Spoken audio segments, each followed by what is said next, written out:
सेजा mining corporation धबधबो बिचोले मायनीचो तो तुमकां खबर आसा की कितलेशेच म्हयने तो प्रकरण चालूच आसा.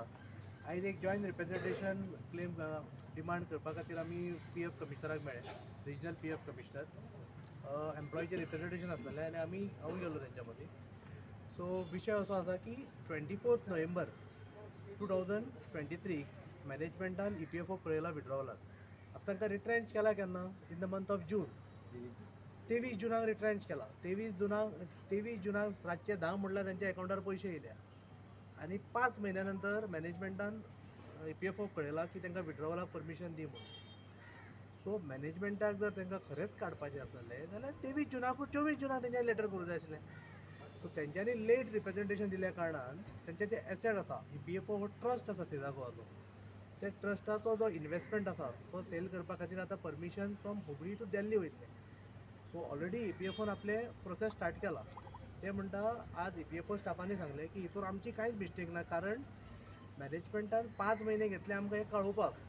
सो मॅनेजमेंटान जर हे जुनानूच स्टार्ट केलेलें जाल्यार बाय दीस टायम म्हणल्यार ऑक्टोबर नोव्हेंबर म्हणल्यार तुमचे पयशे येता आसले. सो त्या खातीर तेंच्यांनी सांगलां की आमकां तेंच्यांनी करस्पॉन्डन्सूय दाखयलो की द मॅटर म्हणपाक आमी दिल्ली ऑफिसाक धाडला तेंचे एसेट्स जे आसा इन्वेस्टमेंट ते विकपा खातीर, आनी एकदां ते परमिशन मेळ्ळें काय इमिजिएटली तांकां पार्ट बाय पार्ट क्लियर करता म्हणून सांगलां. ऑलरेडी 23 लोकांक सेटल केला. सो जो इंट्रस्ट एक्युमुलेट जाल्लो त्या हिशोबान 23 एम्प्लॉइजांक ऑलरेडी सेटल केला. बाकीच्यांक तांचे जशें परमिशन येतलें तशें ते वेदांताक कळयतले, म्हणजे सेजा मायनिंग कॉर्पोरेशन जो ट्रस्ट आसा तांकां कळयतले. ते मागीर एकदां सेल केले काय तांचो EPF जो कितें आसा वॅल्यू तो तांकां दिलो वयतलो.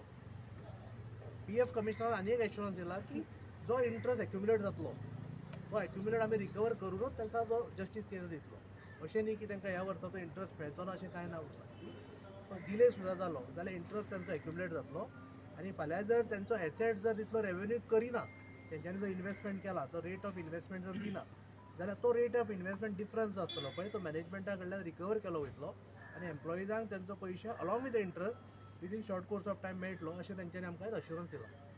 ते मॅनेजमेंटान रिकवर करपाक कितको टायम लागतलो? सी मॅनेजमेंटाक रिकवर करपाक टायम इन द सेन्स जर डिमांड नोटीस काडली वयतली, डिमांड नोटिसाक तांकां पेमेंट करतले ते. तांचो रिकवर जातलो आनी मागीर तांकां पेमेंट करतलो अशें ना. तांकां पेमेंट करतले आनी मागीर तांच्या कडेन रिकवरी जातली. कारण टायम पिरियड काय दिवंक ना. Time period normally financial year जो आसता पळय ताच्या पयलीं भितर जावूं जाय एक्सपेक्टेड. आमी सुद्दां एक होप करता की जसो करस्पॉन्डन्स तांच्यांनी पास मूव केला म्हणजे 24 नोव्हेंबराक तांकां फायल येयल्या. आयज तेंच्यांनी आयच्या डेटीक the files are pending before Hubli आनी दिल्ली तेंचे ऑफिस. एकदां तांचे अप्रुवल मेळ्ळें काय इमिजिएटली तांचो सेटलमेंट स्टार्ट जातलो. 23 जाणांक पे जाल्यार पेंडींग किती जाणांक उरला? 127. Thank you sir. थँक्यू. कशें आसा?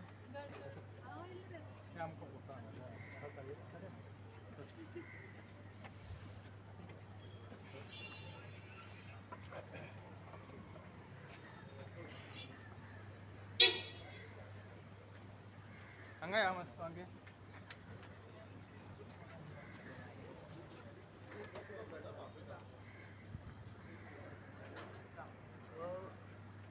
गेल्या फावटी आमी सांगलेलें की गव्हर्मेंट ऑफ गोवान मातशें लक्ष दिवपाची गरज आसा. एका सायडीन काही कॉर्पोरेट जे आसा तांचो कितलेसोच अमावंट ड्यू आसा ट्रान्सपोर्ट डिपार्टमेंट जावं मायन्स डिपार्टमेंट. आतां आमी जो RTI इन्फॉर्मेशन घातली तातूंत आमकां कळ्ळां की जवळ जवळ 30-35 crores रिकवर करपाचें आसा.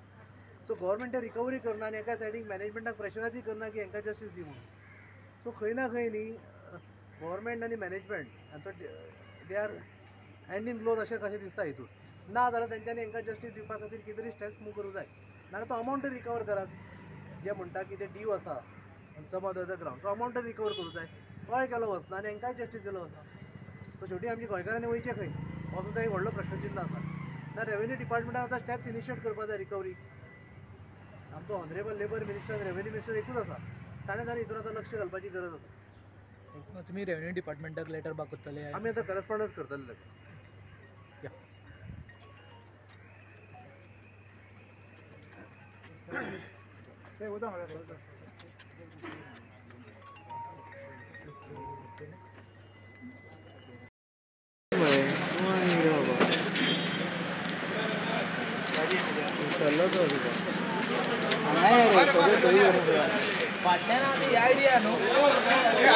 लिपतात कित्याक रे आता काय नात मरे कंपनी.